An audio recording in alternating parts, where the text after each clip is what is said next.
जी, आपकी तारीफ। मैं चांद मोहम्मद, राष्ट्रीय प्रभारी, राष्ट्रीय मुस्लिम मोर्चा।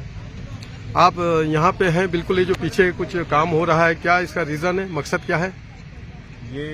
उड़ीसा का कटक का हिस्सा है और प्राचीन उड़ीसा की राजधानी रही है और महानदी के किनारे बलि यात्रा ग्राउंड है और इसमें वाम सेफ एवं भारत मुक्ति मोर्चा का ऐतिहासिक राष्ट्रीय अधिवेशन होने जा रहा है और जिसमें ऑल इंडिया से ओबीसी, एससी, एसटी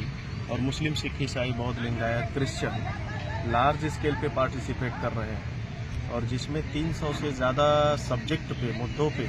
5 दिनों तक गहन चिंतन और मंथन होगा और ओबीसी, एससी, एसटी माइनॉरिटी के खिलाफ जो लगातार जमींदोज करने वाली साजिशें चल रही हैं, उन तमाम साजिशों को नाकामयाब बनाने के लिए और उसका पर्दाफाश करने के लिए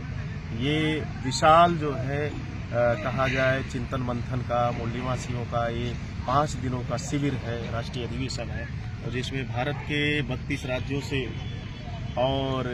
625 जिलों से, 5500 तहसीलों से, 12,000 ब्लॉक से और 1.5 लाख गाँवों से लोग निकलकर इस राष्ट्रीय अधिवेशन का हिस्सा बनने वाले हैं। तो मैं पूरे देश के ओबीसी, एससी, एसटी और मुस्लिम, सिख, ईसाई, बौद्ध, लिंगायत, क्रिश्चियन भाइयों से अपील करना चाहता हूँ कि बड़े पैमाने पे अपने हक को जानने के लिए, संविधान और लोकतंत्र को बचाने के लिए और इस देश में नफरतवादी जो ताकतें अपनी जड़ें जमा चुकी हैं, उनको जड़ से उखाड़ फेंकने के लिए ये उड़ीसा के कटक की सरजमी से एक बड़ा जो है उद्घोष होने वाला है।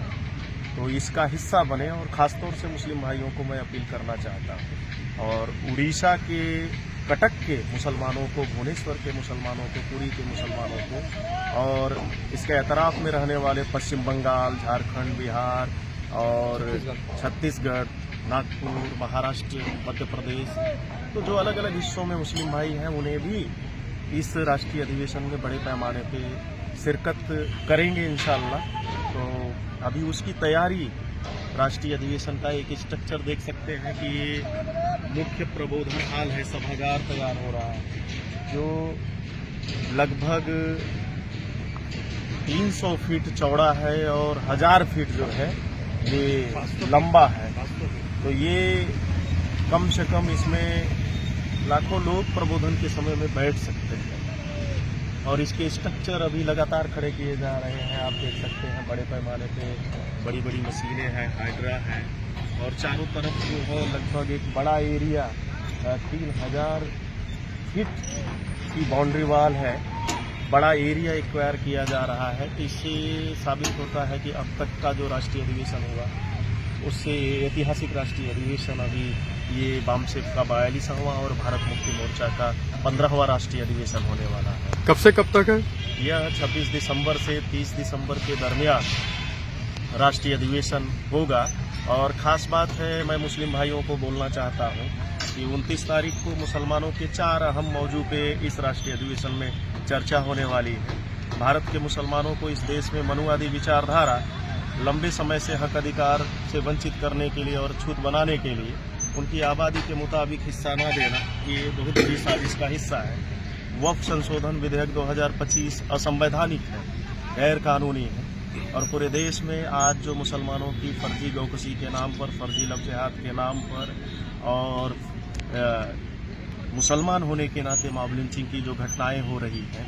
इसके पीछे असल में मनुवादी विचारधारा काम कर रही है और उसे रोकने के लिए इस देश में बुद्धा की, फुले की, साहू की, अंबेडकर की, फातिमा शेख की, अब्दुल उस्मान शेख की विचारधारा है और भारत की सरजमी पे तमाम औलिया किराम की विचारधारा है। हज़रत ख्वाजा मोइनुद्दीन चिश्ती रहमतुल्लाह अलैह, हज़रत निज़ामुद्दीन औलिया रहमतुल्लाह अलैह, तो ऐसी तमाम जो है बुजुर्गों की जो कोशिशें हैं, उन कोशिशों को जरिया बनाकर यहाँ कोशिश इस नफरतवादी विचारधारा को जड़ से भारत से खत्म करने के लिए एक बहुत बड़ी कोशिश और मुहिम देश भर में वाम से भारत मुक्ति मोर्चा के राष्ट्रीय अध्यक्ष मान्यवर वामन मेश्राम साहब के नेतृत्व में चल रही है।